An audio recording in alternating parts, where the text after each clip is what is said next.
بسم اللہ الرحمن الرحیم۔ اللہ کے نام سے جو رحمان اور رحیم ہے۔ اعوذ باللہ من الشیطان الرجیم، بسم اللہ الرحمن الرحیم۔ یا ایہا الذین آمنوا لا تتخذوا عدوی وعدوکم اولیاء ان تلقون الیہم بالمودۃ وقد کفروا بما جاءکم من الحق یخرجون الرسول وإیاکم ان تؤمنوا باللہ ربکم ان کنتم خرجتم جہادا فی سبیلی وابتغاء مرضاتی تسرون الیہم بالمودۃ وانا اعلم بما اخفیتم وما اعلنتم ومن یفعلہ منکم فقد ضل سواء السبیل۔ صدق اللہ العظیم۔ آپ کا میزبان ڈاکٹر معراج الہدیٰ صدیقی 26ویں تراویح کے خلاصے کے ساتھ حاضر ہے، اس دعا کے ساتھ کہ اللہ رب العالمین اس قرآن مجید کو ہم سب کے لیے رحمت بنا دے، آخرت میں اس کو ہمارے لیے شفیع اور وکیل بنا دے۔ آج قرآن مجید کی 6 سورتوں کی تلاوت کی گئی، سورہ ممتحنہ، سورہ صف، سورہ جمعہ، سورہ منافقون، سورہ تغابن اور سورہ طلاق۔ آج انشاءاللہ اللہ رب العالمین کی بخشی گئی توفیق سے ان 6 سورتوں کی تشریح آپ کے سامنے پیش کی جائے گی۔ سورہ ممتحنہ مدنی سورت ہے، 2 رکوع ہیں، 13 آیات ہیں، اور اس سورت کے نزول کی وجہ ایک واقعہ کہ نبی اکرم صلی اللہ علیہ وآلہ وسلم فتح مکہ کے لیے مکے کی جانب لشکر کشی کا قصد فرما رہے تھے۔ یہ بات بہت قریب کے لوگوں کو پتہ تھی، لیکن ایک صحابی حضرت حاطب بن ابی بلتع رضی اللہ تعالیٰ عنہ نے اس کو ایک خط کے اندر لکھ کر اہل مکہ کی طرف روانہ کر دیا، اور یہ خط ایک ایسی عورت کو دیا جس نے اپنے جوڑے کے اندر یہ خط چھپا لیا۔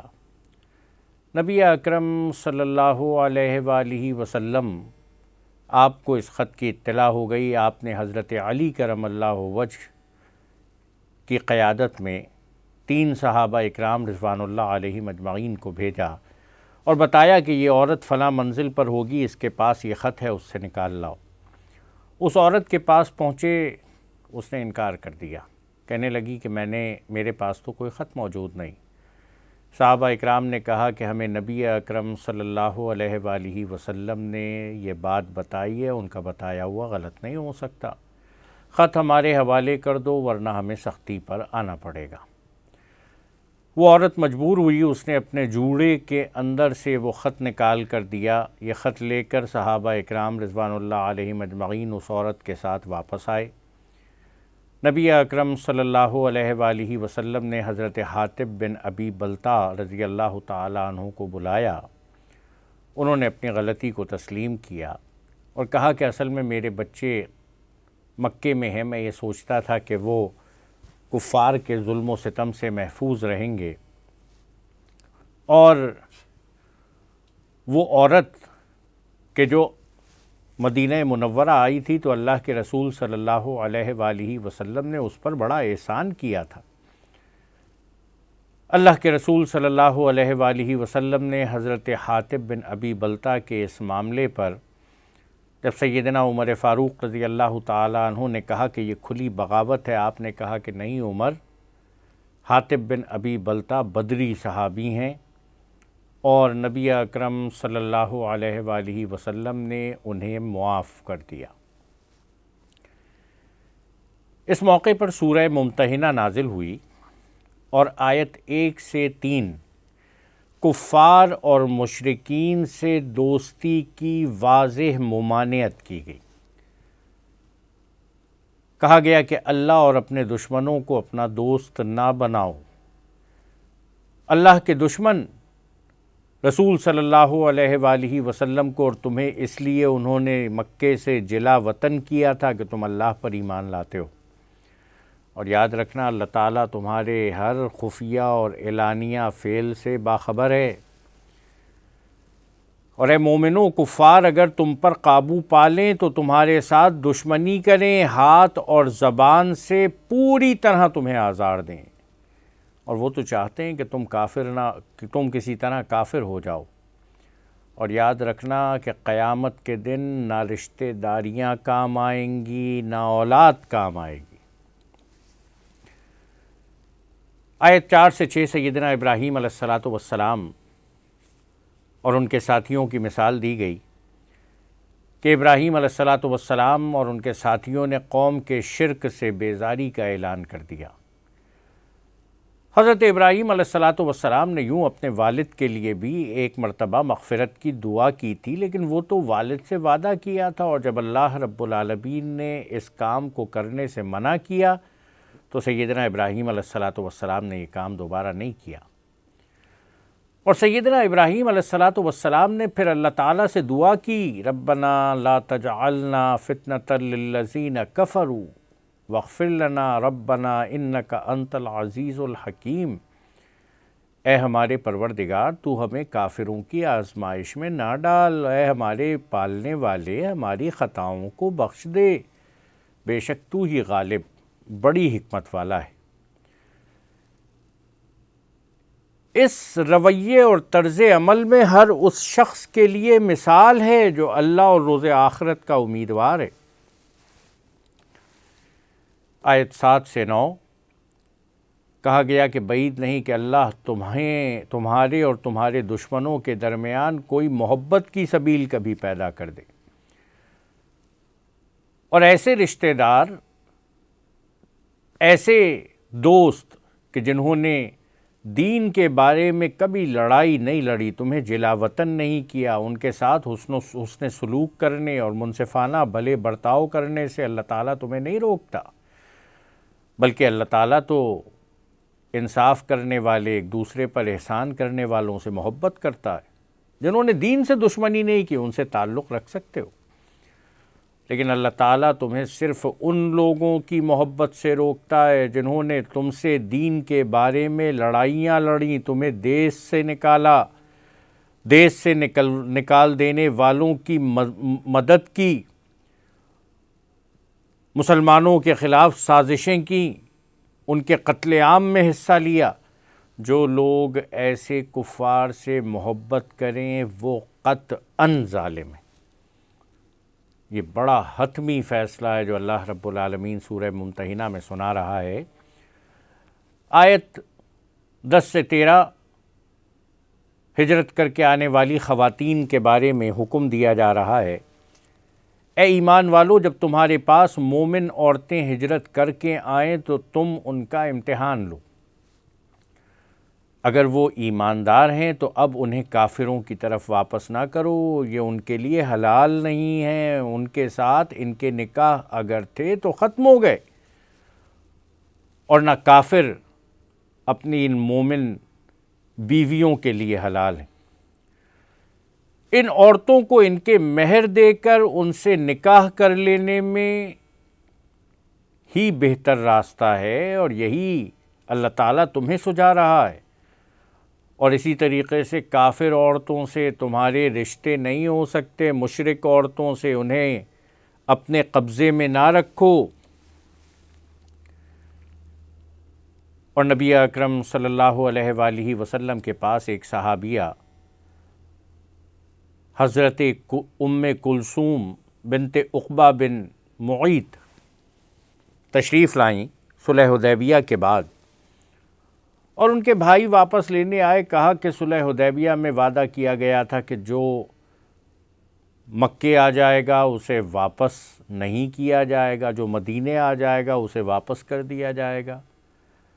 صحابہ اکرام رضوان اللہ علیہم اجمعین سوچنے لگے کہ اب کس طریقے سے فیصلہ ہوگا۔ اللہ کے رسول صلی اللہ علیہ وآلہ وسلم نے کہا کہ تم معاہدہ کھول کر دیکھو، اس میں مردوں کے لیے لکھا گیا ہے، عورتوں کے لیے نہیں لکھا گیا۔ اور ام کلثوم کے بھائیوں کو وہاں سے خالی ہاتھ واپس لوٹنا پڑا۔ لیکن یہاں پر مومن عورتوں سے بیعت کی شرائط بیان کی گئیں۔ کہا جا رہا ہے پیغمبر جب مسلمان عورتیں آپ سے ان باتوں پر بیعت کرنے آئیں کہ وہ اللہ کے ساتھ کسی کو شریک نہ کریں گی، چوری نہ کریں گی، زنا نہیں کریں گی، اپنی اولاد کو قتل نہیں کریں گی، کسی پر بہتان نہیں لگائیں گی، اور کسی نیک بات میں تیرے حکم کو ٹالنے کی جرت نہ کریں گی، اس کے اوپر عمل کریں گی، تو آپ ان سے بیعت لے لیا کریں۔ لیکن اماں عائشہ صدیقہ رضی اللہ تعالی عنہ نے یہ بات بتائی کہ جب مرد بیعت کرتے تھے تو نبی اکرم صلی اللہ علیہ وآلہ وسلم کے داہنے ہاتھ پر اپنا ہاتھ رکھتے تھے۔ آپ نے زندگی بھر کسی نامحرم عورت کو نہیں چھوا۔ عورتیں جب بیعت کرتی تھیں چادر کا ایک حصہ وہ عورتیں تھام لیتی تھیں، دوسرا حصہ نبی اکرم صلی اللہ علیہ وآلہ وسلم پکڑتے تھے، اور اس کے بعد یہ 6 باتیں جن کا یہاں تذکرہ کیا گیا ہے وہ اپنی زبان سے دہراتی تھیں۔ اس کے بعد سورہ صف، یہ بھی مدنی سورت ہے، 2 رکوع ہیں، 14 آیات ہیں، اور سورہ صف میں سب سے پہلے اللہ تعالیٰ کی تسبیح کی جا رہی ہے۔ سبح للہ ما فی السماوات و ما فی الارض، تسبیح کرتی ہے اللہ رب العالمین کی ہر وہ چیز جو زمین و آسمان میں، اور وہی زبردست حکمت والا۔ پھر اہل ایمان سے کہا گیا یا ایھا الذین آمنوا لم تقولون ما لا تفعلون، اے ایمان والو وہ بات کہتے کیوں ہو جو کرتے نہیں ہو۔ جھوٹی بات کہنا، جھوٹا دعویٰ کرنا، جھوٹا وعدہ کرنا اللہ رب العالمین سب سے روک رہا ہے۔ کبر مقتن عند اللہ ان تقولوا ما لا تفعلون، اللہ تعالیٰ کو یہ بات شدید ناپسند، ناگوار کہ تم وہ کہو جو تم کرتے نہیں ہو۔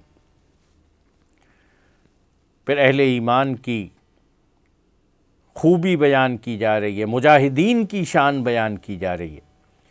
ان اللہ یحب الذین یقاتلون فی سبیلہ صفا کأنہم بنیان مرصوص، بے شک اللہ تعالیٰ ان لوگوں سے محبت کرتا ہے جو اس کے راستے میں صف بستہ جہاد کرتے ہیں، گویا سیسا پلائی ہوئی دیوار ہیں، اتحاد برقرار رکھتے ہیں، اتفاق برقرار رکھتے ہیں، سیسا پلائی ہوئی دیوار کہ نبی اکرم صلی اللہ علیہ وآلہ وسلم ارشاد فرما رہے ہیں کہ یہ پوری امت ایک دیوار کی طرح، آپ کہہ رہے ہیں کہ یہ ایک جسم کی طرح، جسم کے ایک حصے میں تکلیف ہوتی ہے، جسم کا دوسرا حصہ تکلیف کی شدت کو محسوس کرتا ہے، پیر میں کانٹا چبھے، زبان سے آہ نکلتی ہے، آنکھ سے آنسو ٹپکتا ہے، دل تکلیف کو محسوس کرتا ہے، پیر کی جانب ہاتھ بڑھتا ہے، کانٹے کو نکال پھینکتا ہے۔ پیر میں کانٹا لگے، آنکھ سے آنسو نہ بہے، زبان سے آہ نہ نکلے، دل تکلیف محسوس نہ کرے، پیر بے حس ہو گیا ہے، اسے کاٹ دینا پڑے گا۔ اس لیے اتحاد برقرار رکھو، اتفاق برقرار رکھو، رنگ، نسل، ذات پات، برادری، قبیلہ، مسلک، شیطان تمہیں پھاڑ دینا چاہتا ہے، توڑ دینا چاہتا ہے، لیکن نہیں، یاد رکھنا سیسا پلائی ہوئی دیوار، اتحاد، اتفاق، وَاعْتَصِمُوا بِحَبْلِ اللَّهِ جَمِيعًا وَلَا تَفَرَّقُوا، اللہ کی رسی کو مضبوطی سے تھام لو، تفرقے میں نہ پڑو۔ سورہ آل عمران میں کہا گیا تھا، یہاں پہ بھی اتحاد اور اتفاق کی بات کی جا رہی ہے، اور اللہ کے دشمنوں کے سامنے ڈٹنے کی بات ہو رہی ہے۔ سیدنا موسیٰ علیہ السلام سے بنی اسرائیل نے سیدنا موسیٰ علیہ السلام نے بنی اسرائیل سے سوال کیا کہ اے بنی اسرائیل، تم مجھے اذیت دیتے ہو حالانکہ تم جانتے ہو میں اللہ کا بھیجا ہوا رسول ہوں، لیکن جب بنی اسرائیل نے ٹیڑھ اختیار کی، اللہ تعالیٰ نے ان کے دل ٹیڑھے کر دیے۔ اللہ تعالیٰ فاسقوں کو ہدایت نہیں دیا کرتا۔ سیدنا عیسیٰ علیہ السلام جب وہ تشریف لائے تو انہوں نے کہا وَإِذْ قَالَ عِيسَى ابْنُ مَرْيَمَ يَا بَنِي إِسْرَائِيلَ إِنِّي رَسُولُ اللَّهِ إِلَيْكُمْ مُصَدِّقًا لِمَا بَيْنَ يَدَيَّ مِنَ التَّوْرَاةِ وَمُبَشِّرًا بِرَسُولٍ يَأْتِي مِن بَعْدِي اسْمُهُ أَحْمَدُ فَلَمَّا جَاءَهُم بِالْبَيِّنَاتِ قَالُوا هَذَا سِحْرٌ مُبِينٌ۔ سیدنا عیسیٰ علیہ السلام نے بنی اسرائیل سے کہا کہ اے بنی اسرائیل، بے شک میں تمہارے پاس اللہ رب العالمین کی جانب سے بھیجا گیا اور میں توریت کی تصدیق کرنے والا بشارت لے کر آیا ہوں کہ میرے بعد آنے والا نبی، اس کا نام احمد ہوگا۔ ہونا تو یہ چاہیے تھا کہ عیسیٰ علیہ السلام کے ماننے والے نبی اکرم صلی اللہ علیہ وآلہ وسلم پر ایمان لاتے۔ آپ کے دادا نے آپ کا نام محمد رکھا، آپ کی والدہ نے آپ کا نام احمد رکھا، دونوں کے اندر بنیاد حمد، وہ جو سب سے زیادہ تعریف کرنے والا، وہ جس کی سب سے زیادہ تعریف کی گئی، اور آج بھی برناباس کی انجیل اٹھا کر دیکھی جائے، اس میں لکھا ہے کہ میرے بعد نبی آنے والا۔ لیکن جب یہ نبی آیا تو ان لوگوں نے جھوٹے بہتان باندھنے شروع کر دیے، کہا کہ یہ تو سری دھوکہ ہے۔ اللہ تعالیٰ کہہ رہا ہے کہ سب سے بڑا ظالم وہ جو اللہ پر جھوٹا بہتان باندھے، حالانکہ اسے اسلام کی دعوت دی جا رہی ہو۔ اور پھر ان مشرکین کی کیفیت یہ کہ یریدون لیطفئوا نور اللہ بافواہہم واللہ متم نورہ ولو کرہ الکافرون۔ یہ چاہتے ہیں کہ اپنے منہ کی پھوکوں سے اللہ کے نور کو بجھا دیں۔ اللہ اپنے نور کو مکمل کرنے والا ہے، چاہے یہ بات کافروں کو کتنی ناگوار ہو۔ اور اس سے آگے مقصد بعثت رسول بیان کی جا رہی ہے۔ هو الذی ارسل رسولہ بالہدی ودین الحق لیظہرہ علی الدین کلہ۔ وہی ذات ہے جس نے بھیجا اپنے رسولوں کو ہدایت اور دین حق کے ساتھ، تاکہ اس دین کو دنیا کے تمام ادیان باطلہ پر غالب کر دے۔ رسول دین کو غالب کرنے کے لیے آئے، چاہے یہ بات مشرکوں کو کتنی ناگوار گزرے۔ اور یہی بات ہے کہ جس سے سورہ فتح کے اندر بھی کہا گیا تھا، تقریباً انہی الفاظ کے ساتھ، اور وہاں کہا گیا تھا وَكَفَى بِاللَّهِ شَهِيدًا، اللہ ہی اس بات پر گواہ بننے کے لیے کافی۔ اور اس کے بعد اہل ایمان کو ایک تجارت کی طرف بلایا جا رہا ہے، دردناک عذاب سے بچ جانے والی تجارت۔ اور وہ کون سی تجارت؟ یا ایھا الذین آمنوا هل ادلکم علی تجارت تنجیکم من عذاب علیم۔ آیت 10 سورہ صف ارشاد فرمایا جا رہا ہے، اے ایمان لانے والو، کیا میں تمہیں وہ تجارت نہ بتا دوں جو تمہیں دردناک عذاب سے بچا لے؟ تؤمنون باللہ ورسولہ وتجاہدون فی سبیل اللہ باموالکم وانفسکم۔ ایمان لاؤ اللہ پر، اس کے رسول پر، اور جہاد کرو اس کے راستے میں اپنے مالوں اور اپنی جانوں کے ساتھ۔ ذالکم خیر لکم ان کنتم تعلمون، یہی تمہارے حق میں بہتر ہے اگر تم جانتے ہو۔ اگر تم ایسا کرو گے تو یغفر لکم ذنوبکم ویدخلکم جنات تجری من تحتہا الانہار، اللہ تعالیٰ تمہارے گناہوں کو معاف فرما دے گا، تمہیں ایسی جنتوں میں داخل کرے گا جن کے نیچے نہریں بہتی ہوں گی۔ وَمَسَاكِنَ طَيِّبَةً فِي جَنَّاتِ عَدْنٍ، اور اللہ تعالیٰ یہ ارشاد فرماتا ہے کہ تمہارے رہنے کے پاکیزہ ٹھکانے جنت عدن میں ذالک الفوز العظیم، یہی بڑی کامیابی ہے۔ وَأُخْرَى تُحِبُّونَهَا، اور اللہ تعالیٰ تمہارے دلوں میں محبت بھی ڈال دے گا، نصر من اللہ وفتح قریب، وہ چیز کہ جو تم اس کے علاوہ چاہتے ہو اللہ تعالیٰ دنیا کا غلبہ دے گا، اور یاد رکھنا مدد اللہ ہی کی طرف سے ہوتی ہے، فتح بھی اس کی طرف سے ہوتی ہے۔ وَبَشِّرِ الْمُؤْمِنِينَ، خوشخبری دے دیجئے اہل ایمان کو۔ آیت 14 میں اللہ کے مددگاروں کا تذکرہ کیا گیا۔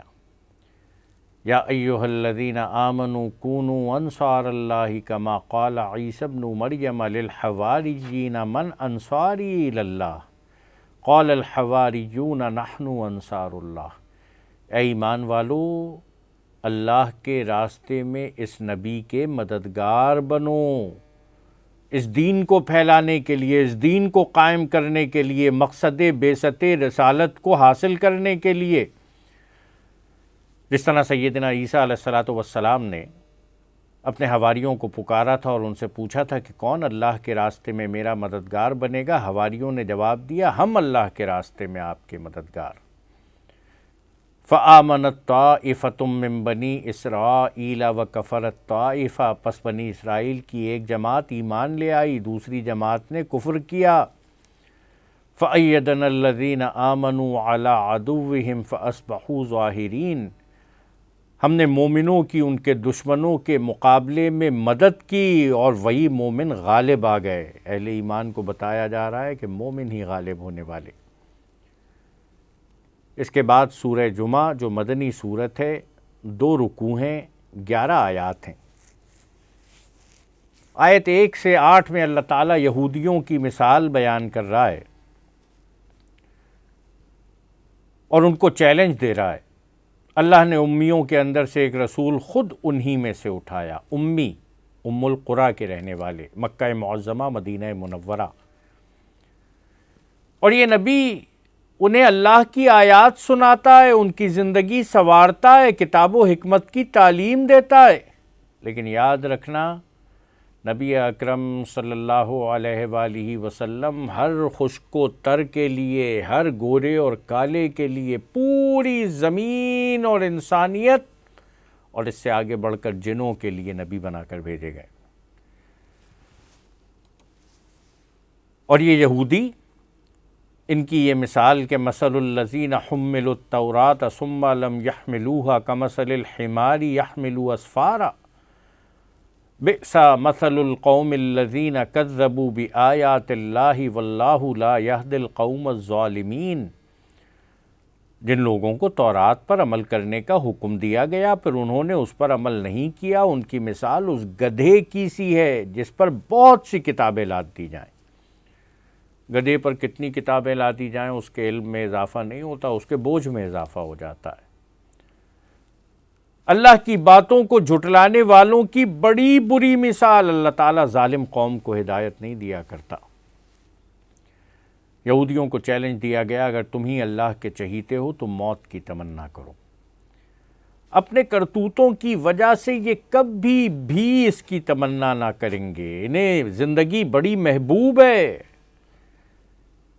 یہ اللہ کے چہیتے نہیں ہیں، ان کے دلوں میں ان کے مال کی محبت موجود۔ اور یاد رکھنا موت تو آ کے رہے گی، اللہ کے حضور پیش کیے جاؤ گے۔ اہل ایمان کو کہا گیا کہ جب جمعے کے دن نماز کی اذان دی جائے تو تم اللہ کے ذکر کی طرف دوڑ پڑو، اپنے کاروبار چھوڑ دو، خرید و فروخت چھوڑ دو، یہ تمہارے حق میں بہتر ہے۔ جمعے کا دن کہ جس روز ظہر کی 4 رکعت کو 2 رکعت بنا دیا گیا، مسلمانوں کے لیے حکم ہے کہ سب مل کر جمعہ ادا کرو، بڑی جماعت کرو، امام خطبہ دے، تمہارے تمام مسائل کا حل اس کے اندر بیان کرے، اور یہ خاص دن اگر تم ہفتے میں کسی ایک دن تعطیل کرتے ہو، چھٹی کرتے ہو، بہتر ہے کہ جمعے کے دن کرو۔ لیکن اگر چھٹی نہیں کرتے تو پھر نماز کے بعد زمین میں پھیل جاؤ، اللہ کا فضل تلاش کرو، اللہ کا ذکر کثرت کے ساتھ کرو تاکہ تم فلاح پانے والے ہو۔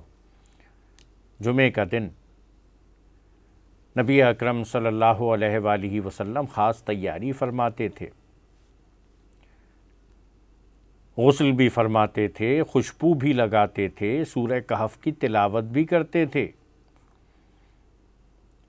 صاف ستھرے کپڑے بھی پہنتے تھے، اور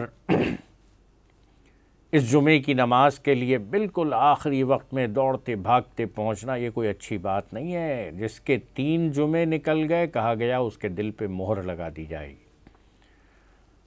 اور یاد رکھنا، جو کچھ اللہ کے پاس ہے وہ کھیل تماشے سے بہت بہتر ہے۔ سورہ منافقون مدنی صورت ہے، 2 رکوع ہیں، 11 آیات ہیں۔ یہ صورت اس وقت نازل ہوئی جب نبی اکرم صلی اللہ علیہ وآلہ وسلم غزوہ بنو المصطلق سے واپس تشریف لا رہے تھے، اور عبداللہ ابن ابی اس کا ایک طریقہ تھا، ہر جمعے کی نماز میں کھڑا ہو جاتا، مسجد نبوی میں یہ کہتا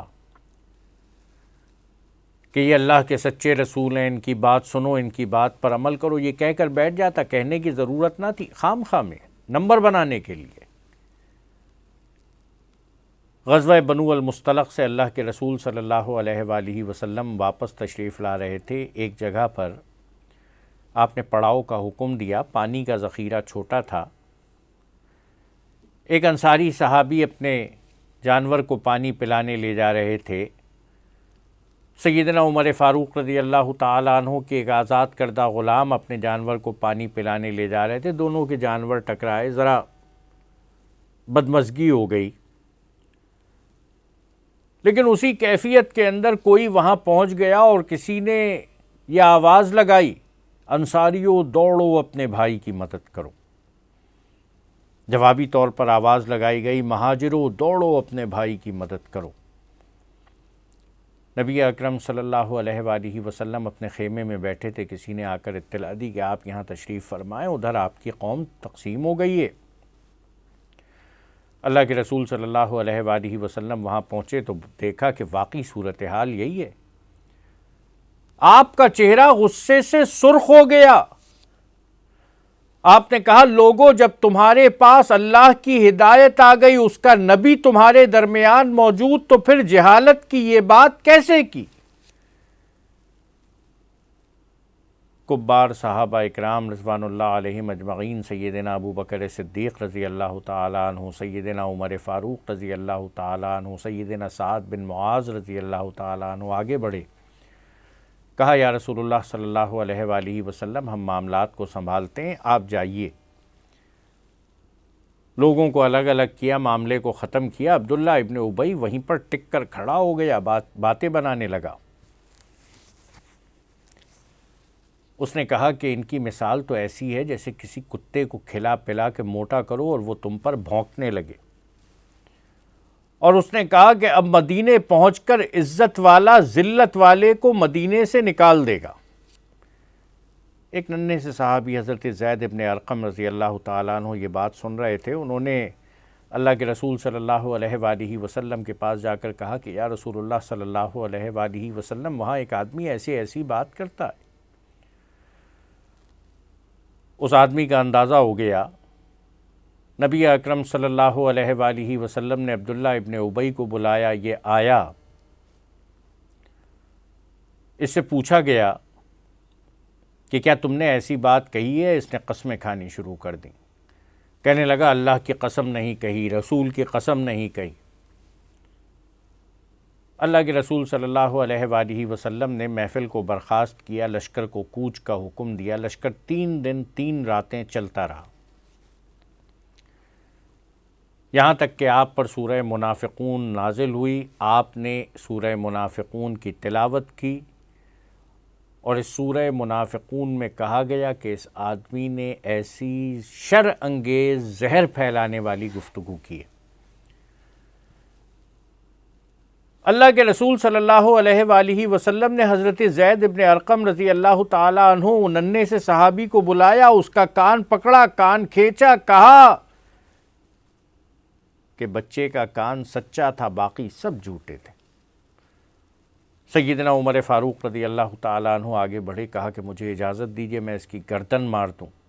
آپ نے کہا کہ نہیں عمر، لوگ کہیں گے کہ محمد صلی اللہ علیہ وآلہ وسلم اپنے ساتھیوں کو مارنے لگا۔ عبداللہ ابن ابی کا بیٹا جو سچا مسلمان تھا، وہ مدینے کے دروازے پر تلوار سونت کے کھڑا ہو گیا۔ اس نے کہا کہ تو نے قسم کھائی تھی کہ مدینے پہنچ کر عزت والا ذلت والے کو نکال دے گا، اب تو مدینے میں داخل نہیں ہو سکتا جب تک نبی اکرم صلی اللہ علیہ وآلہ وسلم تجھے اجازت نہ دیں۔ عبداللہ ابن ابی نے شور مچانا شروع کر دیا، لوگوں دیکھو باپ کی توہین کرتا ہے، اللہ اور اس کے رسول کی توہین کرتا تھا، خیال نہ آتا تھا، باپ کی توہین پر چراغ پا ہو رہا تھا۔ قرآن مجید کی آیات اتر چکی تھیں، کوئی درمیان میں بولتا نہ تھا، یہاں تک کہ نبی اکرم صلی اللہ علیہ وآلہ وسلم وہاں پہنچے۔ عبداللہ ابن ابی کے بیٹے سے کہا کہ اپنے باپ کو مدینے میں داخل ہونے دو۔ سورہ منافقون آیت 1 سے 8 مرض نفاق کا تذکرہ کیا جا رہا ہے۔ منافقین کا رسول صلی اللہ علیہ وآلہ وسلم کی رسالت کی گواہی دینا، ہر جمعے کو خطبے سے پہلے عبداللہ ابن ابی کا کھڑے ہو کر اعلان، یہ اللہ کے سچے رسول ہیں۔ اور اللہ تعالیٰ کہہ رہا ہے کہ اللہ جانتا ہے آپ اس کے رسول ہیں، اللہ گواہی دیتا ہے۔ منافقین قطعی جھوٹے ہیں، یہ بات جو کہہ رہے ہیں صرف زبان سے کہہ رہے ہیں، دل سے آواز نہیں نکل رہی ہے۔ یہ اللہ کے راستے سے خود رکتے ہیں، دوسروں کو روکتے ہیں۔ ان لوگوں نے ایمان لا کر پھر کفر کیا، ان کے دلوں پر اللہ تعالیٰ نے مہر لگا دی، یہ ہر زور کی آواز کو اپنے خلاف سمجھتے ہیں، جیسے ہماری سازش تش تس بام ہو گئی ہو۔ یہ پکے دشمن ہیں، ان سے بچ کر رہو، اللہ ہرگز انہیں معاف نہ فرمائے گا۔ اور یہ کہتے ہیں ہم الذین یقولون لا تنفقوا علی من عند رسول اللہ حتی ینفضوا، یہ کہتے ہیں کہ اللہ کے راستے پر، اس کے رسول پر خرچ نہ کرو یہاں تک کہ تنگ دست ہو جائیں۔ سنو، وَلِلَّهِ خَزَائِنُ السَّمَاوَاتِ وَالْأَرْضِ وَلَكِنَّ الْمُنَافِقِينَ لَا يَفْقَهُونَ، اللہ ہی کے لیے ہیں زمین و آسمان کے تمام خزانے، لیکن منافقین اس بات کو نہیں سمجھتے۔ یقولون لئن رجعنا الى المدینۃ لیخرجن الاعز منها الاذل، اور ایک آدمی کہتا ہے کہ مدینے پہنچنے کے بعد عزت والا ذلت والے کو مدینے سے نکال دے گا۔ سنو، وَلِلَّهِ الْعِزَّةُ وَلِرَسُولِهِ وَلِلْمُؤْمِنِينَ، عزت اللہ کے لیے، اس کے رسول کے لیے، اور رسول پر ایمان لانے والوں کے لیے۔ وَلَكِنَّ الْمُنَافِقِينَ لَا يَعْلَمُونَ، لیکن منافقین اس بات کو نہیں جانتے۔ اللہ تعالیٰ نے کھول دیا کہ اس نے کہا تھا، قسم کھائی تھی۔ اللہ کے رسول صلی اللہ علیہ وآلہ وسلم نے آیات سنائی، اس بچے کو بلایا، اس کا کان پکڑا، کھینچا، کہا کہ سب جھوٹے، اس بچے کا کان سچا تھا، اس نے ٹھیک بات کہی تھی۔ اور اس کے بعد پھر یہ ہوا کہ اگلا جمعہ آیا، عبداللہ ابن ابی پھر مسجد نبوی میں کھڑا ہوا، ایک صحابی نے اس کا کرتا پکڑا، کھینچا، کہا کہ بیٹھ جاؤ، ہمیں معلوم ہے تمہارے دل میں کتنا ایمان ہے۔ اس نے ادھر اور ادھر دیکھا، کوئی اس کا ساتھ دے، سب تک سورہ منافقون پہنچ چکی تھی، کسی نے اس کے حق میں کلمہ خیر نہ کہا۔ یہ مسجد نبوی سے صفیں پھلانگتا باہر کی طرف بھاگا۔ اللہ تعالیٰ نے کہا وَإِذَا قِيلَ لَهُمْ تَعَالَوْا يَسْتَغْفِرْ لَكُمْ رَسُولُ اللَّهِ لَوَّوْا رُؤُوسَهُمْ وَرَأَيْتَهُمْ يَصُدُّونَ وَهُمْ مُسْتَكْبِرُونَ، ایک صحابی نے اس کو مسجد نبوی کے دروازے پر پکڑا، کہا کہ بھاگ کے کہاں جاتے ہو، جاؤ اللہ کے رسول صلی اللہ علیہ وآلہ وسلم کے پاس، اپنی غلطی کا اعتراف کرو۔ ان سے کہو تمہارے لیے مغفرت کی دعا کریں۔ جس نے کہا ہوں، یہ باہر چلا گیا۔ اللہ تعالیٰ کہہ رہا ہے کہ جب ان سے کہا جاتا ہے کہ آؤ اللہ کے رسول کی طرف تاکہ اللہ کا رسول تمہارے لیے مغفرت کی دعا کرے، تم دیکھتے ہو اپنے سر کو جھٹکا دیتا ہے، رکتا ہے، اور وہ تکبر کرنے والا ہے۔ اور کہا گیا کہ اے نبی تم اس کے لیے مغفرت کی دعا کرو یا نہ کرو، ہم اسے ہرگز معاف نہیں کریں گے۔ اور آیت 9 سے 11 اس منافقت کا علاج بتایا جا رہا ہے۔ یا ایھا الذین آمنوا لا تلھکم اموالکم ولا اولادکم عن ذکر اللہ، اے ایمان لانے والو تمہارے مال اور تمہاری اولادیں تمہیں اللہ کے ذکر سے غافل کر کے ہلاکت میں نہ ڈال دیں۔ اللہ کے ذکر سے غافل ہونا ہلاکت میں پڑنا ہے۔ اور اہل ایمان کو بتایا گیا کہ منافقت سے بچاؤ یہ کہ اللہ کے راستے میں خرچ کرو، اقامت دین کی جد و جہد پہ خرچ کرو۔ وَأَنفِقُوا مِمَّا رَزَقْنَاكُم مِّن قَبْلِ أَن يَأْتِيَ أَحَدَكُمُ الْمَوْتُ فَيَقُولَ رَبِّي لَوْلَا أَخَّرْتَنِي إِلَىٰ أَجَلٍ قَرِيبٍ، خرچ کرو اس مال میں سے جو ہم نے تمہیں دیا ہے، اس سے پہلے کہ کسی کے پاس موت آ جائے اور وہ کہے کہ اے کاش تھوڑی سی مہلت اور ملتی تو فَأَصَّدَّقَ وَأَكُن مِّنَ الصَّالِحِينَ، میں صدقہ کرتا، صالحین میں شامل ہو جاتا۔ یاد رکھو جب کسی کی مہلت عمل پوری ہو جائے تو اللہ تعالیٰ اس کو مزید مہلت نہیں دیا کرتا۔ اس کے بعد سورہ تغابن مدنی سورت ہے، 2 رکوعات ہیں، آیات 18 ہیں۔ تغابن، ہار اور جیت کے فیصلے کا دن، آخرت۔ آیت 1 سے 10 کہا گیا کہ اللہ تعالیٰ نے تم کو پیدا کیا، پھر تم میں سے کوئی کافر ہے کوئی مومن، اس نے زمین و آسمان کو برحق پیدا کیا، اسی کی طرف آخر کار پلٹنا ہے۔ جو تم چھپاتے ہو ظاہر کرتے ہو اللہ تعالیٰ سب جانتا ہے۔ پچھلے لوگوں نے کفر کیا، وہ اپنی شامت اعمال کا مزہ چکھ چکے، اور انسانوں کو نبی بنائے جانے پر یہ تعجب کرتے ہیں کہ اللہ تعالیٰ نے فرشتوں کو نبی کیوں نہیں بنایا۔ ان کافروں کا خیال یہ ہے کہ دوبارہ زندہ نہ کیے جائیں گے۔ آپ کہیے کیوں نہیں، اللہ کی قسم تم ضرور دوبارہ اٹھائے جاؤ گے، پھر جو کچھ تم نے کیا ہے اس کی خبر تمہیں ملے گی۔ اور اللہ کے لیے یہ بالکل آسان بات ہے، جو کچھ تم کرتے ہو اللہ اس سے باخبر ہے۔ روز آخرت لوگوں کی ہار اور جیت کا فیصلہ ہو جائے گا۔ مومنوں کے لیے اللہ تعالیٰ نے جنت بنائی، کفار جہنم کے مکین بنیں گے۔ آیت 11 سے 18 کہا گیا مصیبت اللہ کے حکم سے ہی آتی ہے، اللہ اور اس کے رسول کی اطاعت کرو۔ رسول صلی اللہ علیہ وآلہ وسلم پر صاف صاف حق پہنچانے کے سوا کوئی ذمہ داری نہیں۔ تمہاری بیویوں اور اولادوں میں سے اگر وہ تمہیں اللہ کے ذکر سے غافل کر دیں گے تو تم سے دشمنی کریں گے، ان سے ہوشیار رہو۔ مال اور اولاد تمہاری آزمائش، اللہ سے ڈرتے رہو، سنو اور اطاعت کرو، اپنے مال اللہ کے راستے میں خرچ کرو، یہی تمہارے لیے بہتر ہے۔ اگر تم اللہ تعالیٰ کو قرض حسن دو گے تو وہ تمہیں کئی گنا بڑھا کر واپس کرے گا۔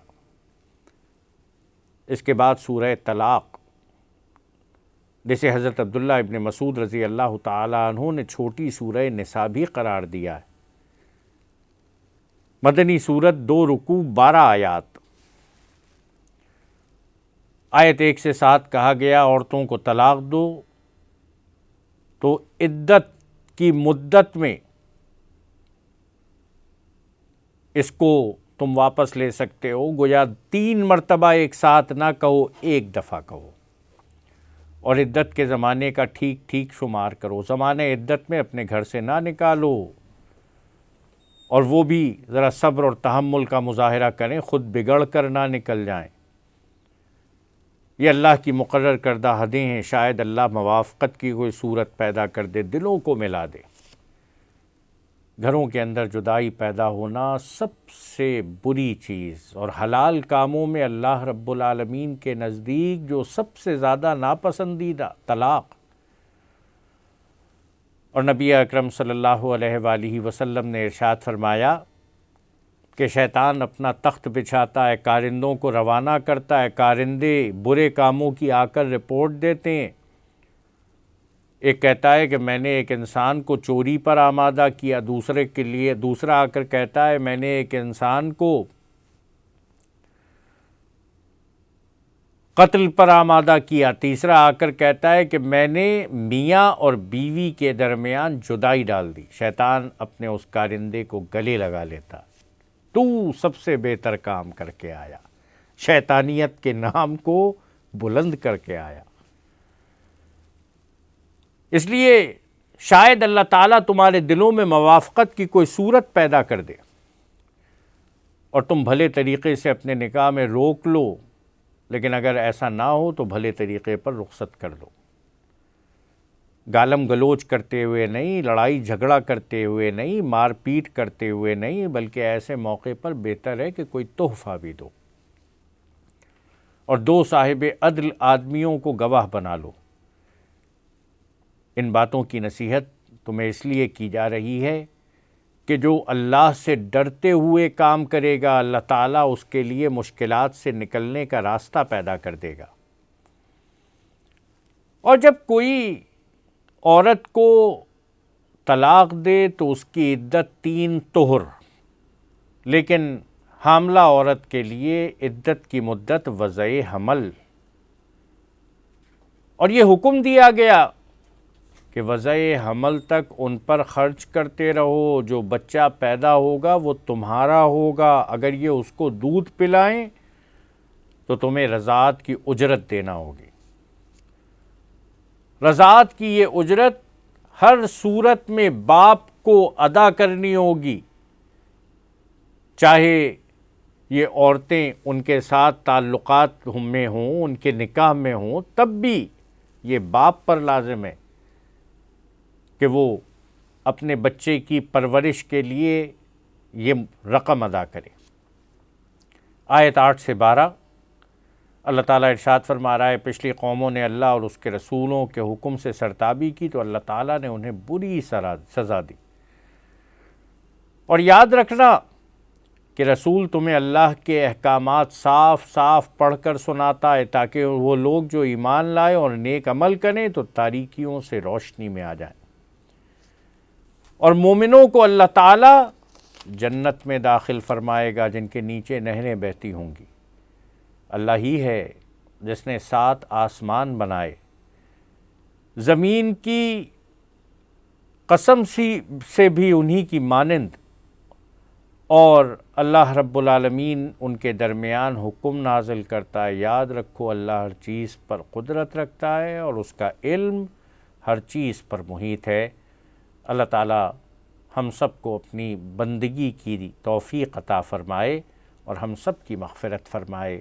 اقول قولی ھذا استغفر اللہ لی ولکم ولسائر المؤمنین وآخر دعوانا ان الحمد للہ رب العالمین۔